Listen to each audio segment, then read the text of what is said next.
চুক্তির সম্ভাবনা তৈরি হলেও শেষ মুহূর্তে দুপক্ষের মতবিরোধে ভেস্তে গেছে যুক্তরাষ্ট্র কানাডার বাণিজ্য আলোচনা।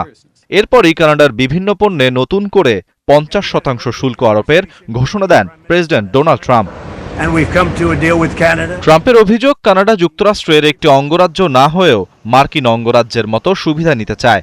পাশাপাশি দীর্ঘদিন ধরে দেশটির কৃষকদের উপর কানাডা ব্যাপক শুল্ক আরোপ করেছে বলেও দাবি করেন তিনি। তবে ট্রাম্পের এই সিদ্ধান্তকে ভুল হিসেব বলেছেন কানাডার প্রধানমন্ত্রী মার্ক কার্নি।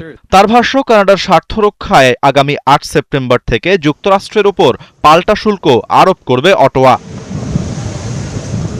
কার্নি বলেন, যুক্তরাষ্ট্রের নতুন শুল্ক কার্যত দুদেশের মধ্যে বাণিজ্য যুদ্ধ উস্কে দিয়েছে।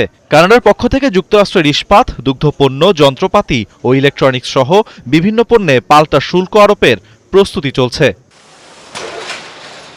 নতুন মার্কিন শুল্কের আওতায় পড়বে প্রায় $20 বিলিয়ন কানাডীয় পণ্য। এর মধ্যে রয়েছে ওয়াইন, দুগ্ধপণ্য, সিমেন্ট, পোশাক ও হকি সরঞ্জাম। তবে আগে থেকেই কানাডার ইস্পাত, অ্যালুমিনিয়াম, গাড়ি ও কাঠের পণ্যে আলাদা শুল্ক রয়েছে।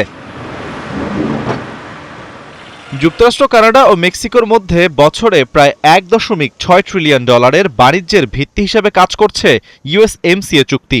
নতুন করে বাণিজ্য উত্তেজনা সেই সম্পর্ককেও অনিশ্চয়তার মুখে ফেলেছে।